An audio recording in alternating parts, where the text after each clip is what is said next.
Hey, folks. Welcome to the show today. I wanted to talk a little bit about some breaking news in the cryptocurrency world. This morning, Bitcoin was added to PayPal as an option for a fund that you could hold on there, like you can hold your money in Bitcoin, but they also added Ethereum, Litecoin, and Bitcoin Cash. And so just wanted to share this article with everybody just so you guys can see, how big of a deal this could potentially be for the adoption of cryptocurrencies. And for those of you who have followed me or know kind of what why I talk about this, I talk a lot about money on this channel and the history of money, the evolution of money. And I believe that cryptocurrency, specifically decentralized cryptocurrencies like Bitcoin, not necessarily Bitcoin in particular. And by the way, this isn't investment advice. I'm not advising you to go out and buy a whole bunch of it, but I think it's just an important evolution in the development of money and the way we think about it. So I wanted to share this with you guys so you just kind of see why this could be a really big deal for the adoption of these type currencies in the future. So um, I'm going to pull up this article. It was on Reuters. I'm not sure if they were the first ones to break the news or not, but they did share this article, and I wanted to share it with you guys so you could see. So I'm just going to make it full screen. Well, actually, I'll put myself here so you can kind of still see me a little bit. But we've got an announcement from PayPal this morning that it's going to allow customers to hold Bitcoin and other virtual coins on its online wallet and shop using cryptocurrencies at the 26 million merchants on its network. Okay, and so think about the network effects, and a big part of any currency, any money, is the network effect. How many people believe in the value of this currency? How many people believe that this currency, whatever it is, can effectively transmit value across whatever network you might be using? And so, the US dollar has a network. It's mainly people in the United States, but as other countries adopt our currency and use the US dollar, that increases its value as a medium of exchange or as as a currency. Um, and so PayPal is the largest single network that I know of that is adopting this currency as an option. It's got 26 million merchants, so you can spend it at 26 million different vendors' shops online mainly. But you probably I think like Dollar General and other places you can spend money through PayPal with them. So there are even some brick and mortar places that are allowing this now. And so it says here the new service makes PayPal one of the largest U.S. companies to provide consumers access to cryptocurrencies, which could help Bitcoin and rival cryptocurrencies gain wider adoption as viable payment methods. And so, it says here we're working with central banks and thinking of all forms of digital currencies and how PayPal can play a role. It's really important too because it's not just cryptocurrencies like Bitcoin, but even central banks are talking about releasing central bank digital currencies that would make the transaction of those or make the transaction costs go approach zero, because transactions over cryptocurrency networks or on blockchain networks are way cheaper than transactions on traditional legacy networks. So if you think about, if you're a vendor, if you own a business and you accept Visa or MasterCard, you're paying 1 to 2% of every transaction, sometimes up to 3% for every transaction that you accept. So if you make $100 sale, you only get $97 of it. And it's even worse at for the lower amounts. Some of them have a minimum. So maybe there's a 50-cent minimum charge per transaction. So if you do a bunch of $2 or $3 transactions, then you're talking about it's closer to a 10 or 15% charge on doing that one transaction. In theory, with cryptocurrencies and blockchain, you could cut that to, by orders of magnitude.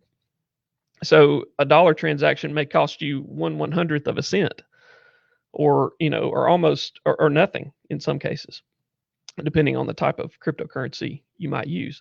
And with central bank digital currencies, it's possible that transactions could literally go to zero. And so this is a huge deal. Not only is there a network effect for PayPal from the vendor aspect, but there's also a huge, even bigger network effect from the user aspect.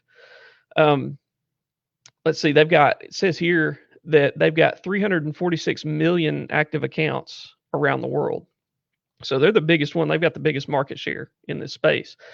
Um, Cash App from Square, which is a Twitter company, they've got about, I think, 30 million active users on the Cash App, which is pretty big.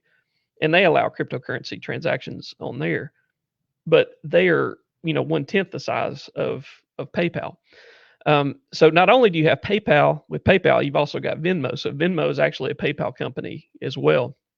And so that's another big deal, that you've got not just PayPal, but presumably down the road, Venmo would also have access to these. So you're opening it up to, approaching 400 million. And by the time this goes active, which is supposed to be in the first quarter of 2021, I believe, is whenever the cryptocurrencies will be available on PayPal platform.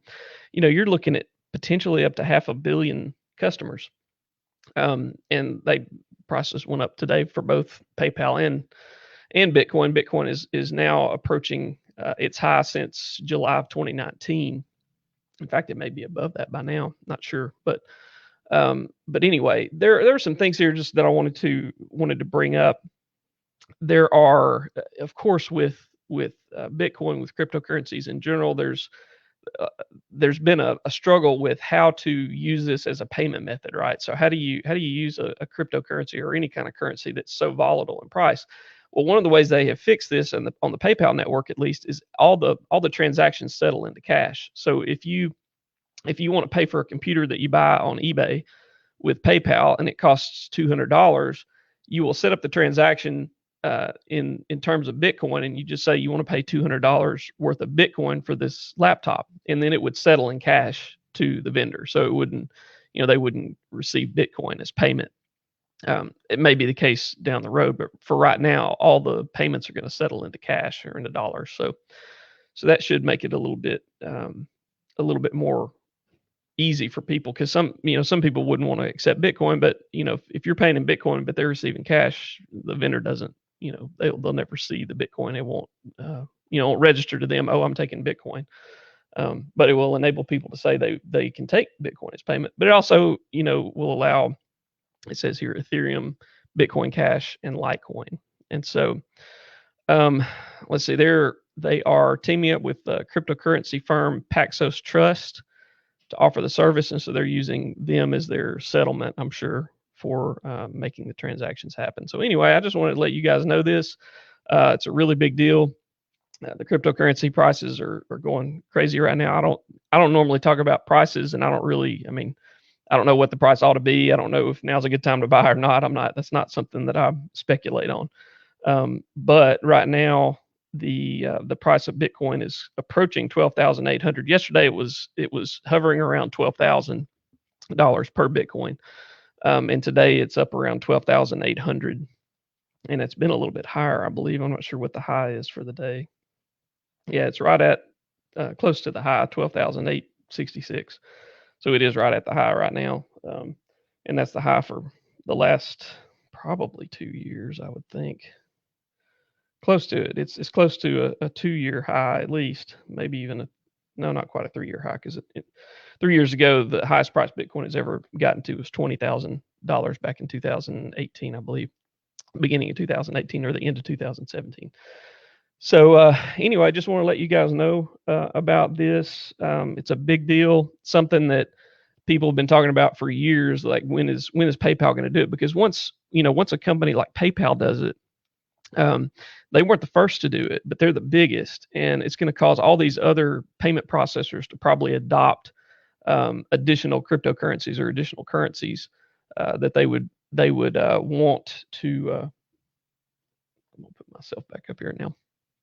It's going to force other payment processors to accept and use cryptocurrencies. It's just kind of if one of the leaders does something, then everybody else, in order to compete, in order to stay competitive, they're going to have to do the same thing. They're going to follow suit. So I would expect other payment processors to begin accepting cryptocurrencies as well. And again, this is really important because, as we've talked about before, as I've talked about on this channel before, it's really important to me in thinking about money to have an honest currency, a currency that can be predictably known. The amount that's out there, the supply that's out there needs to be predictably known. And if Bitcoin didn't do anything else, they at least showed us, or Bitcoin itself, the project, the technology showed us that it is possible to have a knowably scarce asset, and not just a knowably scarce asset, a knowably scarce digital asset specifically in terms of Bitcoin.